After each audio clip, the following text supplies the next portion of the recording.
Je vous remercie. J'aime bien le thème d'incarcération que je prends souvent chez Mamazama parce qu'elle a une belle phrase sur cette histoire.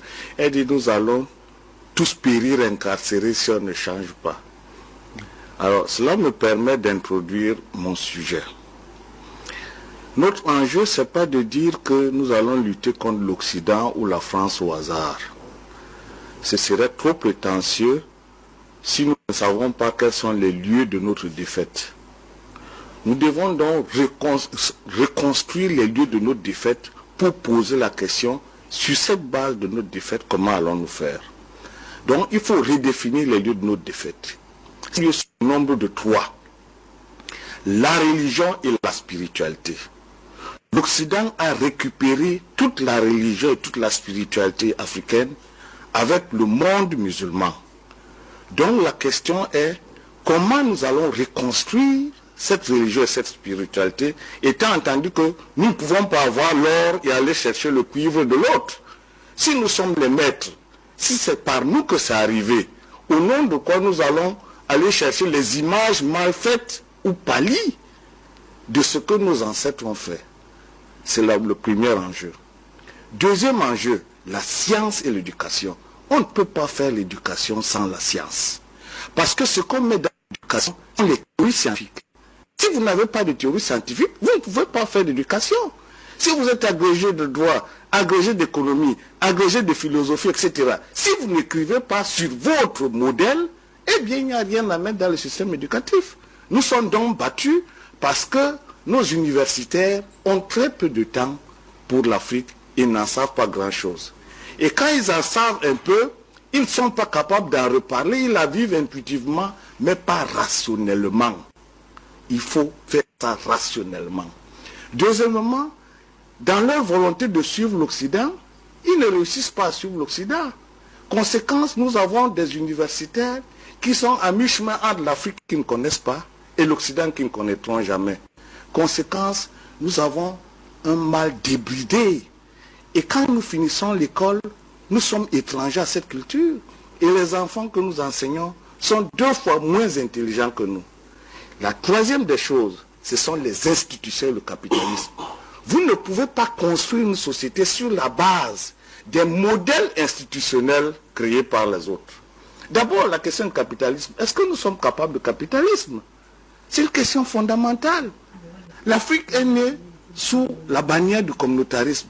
Mais des Africains prétendent être capitalistes, c'est-à-dire être capables de détruire la communauté, de fonctionner comme l'Occident. Mais il y a plus. L'Occident, pour aller chercher son capitalisme, il est violent. Il détruit. Allons-nous chercher le capitalisme de l'Occident pour prétendre construire l'Afrique? Vous voyez, le drame dans les débats africains, c'est que personne n'a résolu ces questions, mais tout le monde dit on va lutter contre le système néocolonial. Vous voulez lutter contre le système néocolonial, vous ne savez rien de tout ça? C'est donc ça l'enjeu. Je reprends donc d'abord la question de la religion. Problème, l'Asie, la Chine et l'Inde n'ont pas eu besoin du christianisme et de l'islam pour être là où ils sont. D'où vient-il que les Africains soient accrochés au christianisme et à l'islam pour s'en sortir? Le juif est juif, l'arabe est arabe. Vous entendez l'Europe chrétienne? Elle ne veut pas se faire avec l'islam. D'où vient-il que les Africains veulent être africains en n'ayant pas de religion à eux? Ils veulent être africains en étant musulmans, ils veulent être africains en étant chrétiens, ils veulent être africains en étant bouddhistes. Vous voulez créer quelle Afrique dans cette méthode-là? Donc vous comprenez très bien qu'il faut savoir ce que c'est que la religion. La religion a pour but de contrôler les esprits et les comportements. La religion est un enjeu politique, ce n'est pas une question individuelle, messieurs. La question religieuse, c'est une question collective. L'enjeu de la religion, c'est de briser la capacité des faibles à se révolter. Et pendant ce temps, cette même religion n'empêche pas les puissants de continuer à être puissants. Conséquence, si vous êtes dans cette religion, vous êtes perdu. Qui plus est, ces religions sont des prétentions. Vous avez écouté tout à l'heure notre ami Balok. C'est une hérésie de dire que Jésus va vous sauver ou Mahomet. D'abord, Jésus et Mahomet doivent être aux arrêts. Pourquoi aux arrêts? Voilà des personnes qui ont la prétention d'avoir eu Dieu. en esprit, et qui ont organisé des religions qui ont conduit au génocide, qui payent la facture. C'est eux ou c'est Dieu qui les a envoyés? Auquel cas, si c'est Dieu, eh bien que Dieu, on va l'interroger. Est-ce que vous avez dit à Jésus et Mohamed de venir déporter 30 millions de Noirs en esclavage? Est-ce que vous avez dit à Mohamed de venir mettre en esclavage 8 millions de Noirs? La question est très sérieuse. Ne nous laissons pas embarquer dans des sites mentaux qui n'ont aucun sens. Ce sont des hérésies mentales. Et mon mot n'est pas mal choisi. Il pèse fort. Il n'existe pas un individu sur cette planète Terre qui dise que Dieu m'a dit. L'Afrique a vécu 100 000 ans d'histoire sans qu'il y ait une autre nation, une autre culture. Parce que Dieu a mis en homme noir la potentialité absolue de la vérité. Si c'était les Occidentaux, qu'aucune autre nation n'aurait résisté, les aurait exterminés. Conclusion, on ne peut pas prétendre que l'Afrique qui a été la première sur cette planète Terre, qui n'a jamais vu Dieu, et que d'autres personnes viennent dire que Dieu leur parle, Dieu a une bouche, Dieu a une barbe, Dieu ressemble à quoi? Donc, les Africains doivent se ressaisir. La question de Dieu en Afrique, c'est une question scientifique. L'Afrique n'a jamais dit Dieu. L'Afrique dit la science. Et c'est parce qu'elle est émue devant la question scientifique qu'elle donne aux principes scientifiques les noms de Dieu. Quand vous entendez Atum, Mahat, Ra, Horus, ce sont des principes scientifiques. Ceux qui ont les intentions à savoir, ils doivent le savoir. Donc la question de Dieu en Afrique, c'est une question philosophique et scientifique. Il n'est pas question de prétendre qu'on a vu Dieu et qu'on va en parler. J'achève sur cette question de la religion en disant 3 choses. 1. La prétention de l'islam de dire que c'est Mohamed qui a sauvé. La prétention de Jésus de dire que c'est par lui que va arriver le destin du monde. Voilà la première base de division la plus fervente de l'humanité. Ce sont des religions exclusivistes. Le seul fait que chacun prétende que tu ne passes pas par moi, tu ne vas pas voir Dieu, tu es perdu. Et vos mamans, vous les laissez à qui? Si le salut individuel, votre famille, vous la donnez à qui? Vous partez seul, vous laissez les autres? Vous comprenez donc que la question de Jésus et de Mohamed, c'est une question anthropologique. C'est le sens individualiste de l'histoire de l'humanité proposé par l'Occident, qui n'est pas un sens africain. Dire que vous allez avoir votre salut par Jésus, Mohamed, c'est une faute en Afrique. Vous ne pouvez pas laisser votre père et vos cousins. Vous ne pouvez pas. Si vous le faites, vous n'êtes plus africain. Maintenant, la deuxième question, c'est la science. La science.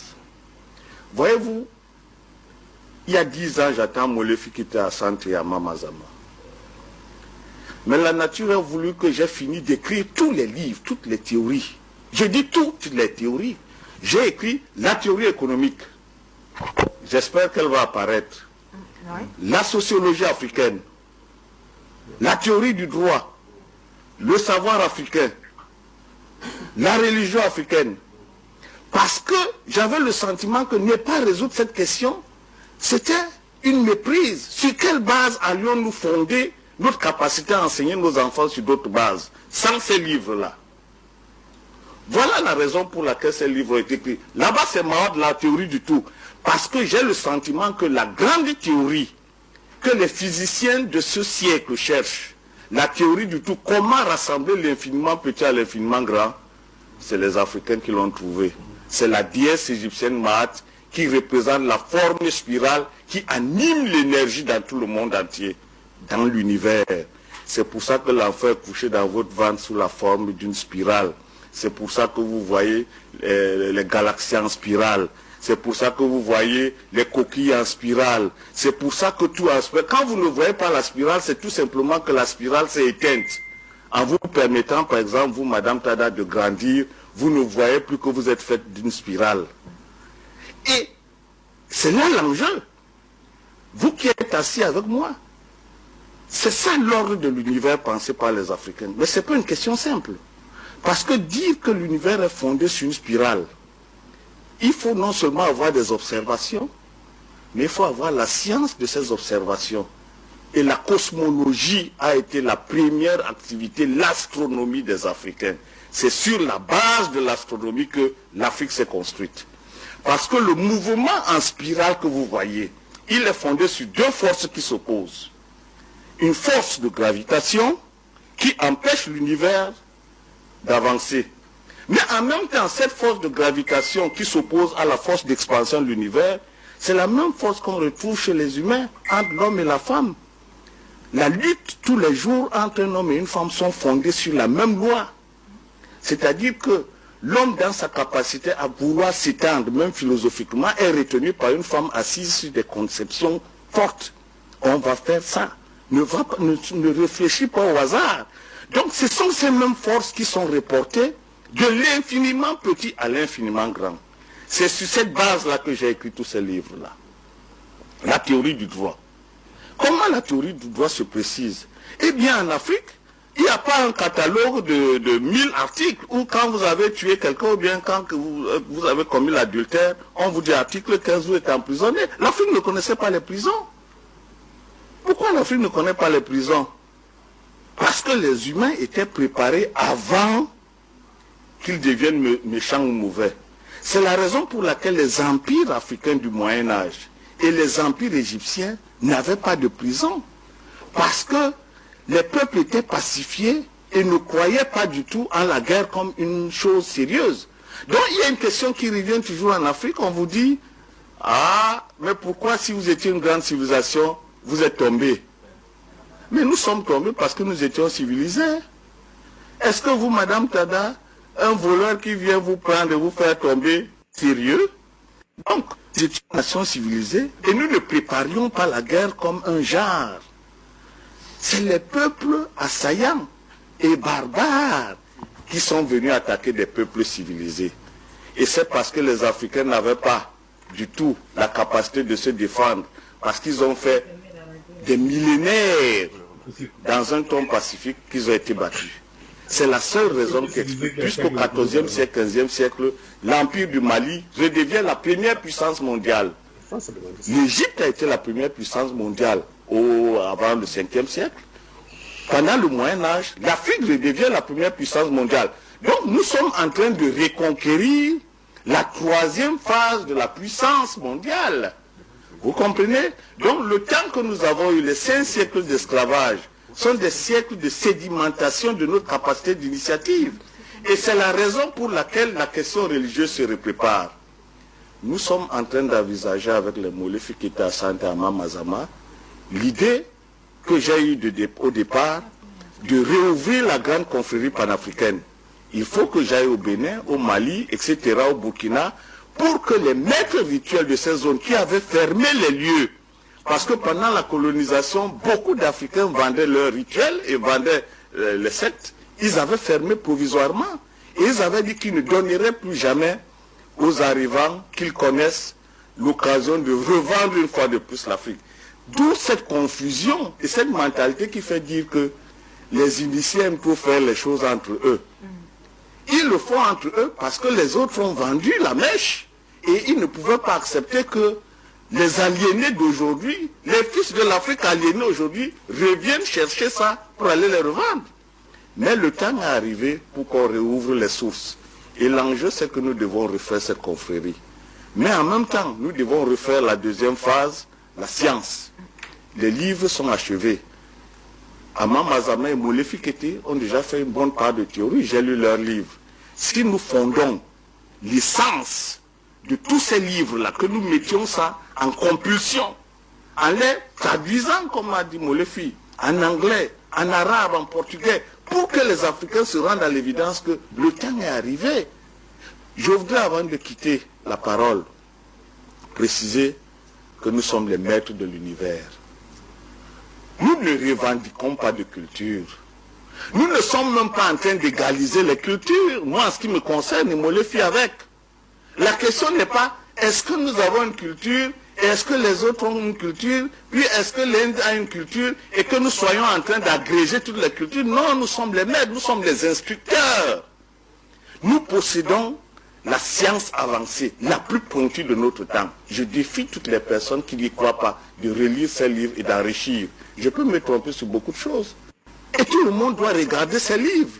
Tout le monde doit reprendre les livres de Molefi, tout le monde doit reprendre les livres de Mama Mazama. Nous ne pouvons pas continuer chaque vendredi à aller à la mosquée et dimanche aller à l'église en étant tout beau, alors que nous avons du travail à faire, bon sang. Donc l'enjeu est là. Il reste les institutions. C'est la dernière phase. Je termine dans moins de 30 secondes. Nous devons réhabiliter nos institutions traditionnelles, sinon tout est foutu.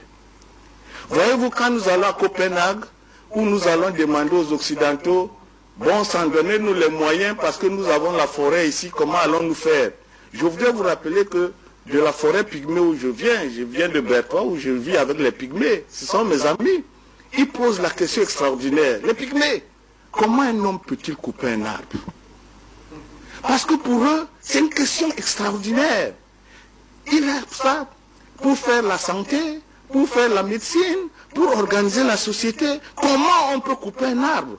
Dites-moi, entre vous qui êtes civilisés, vous voyez, je finis avec cet intermède-là. D'accord, merci pour le magistrat.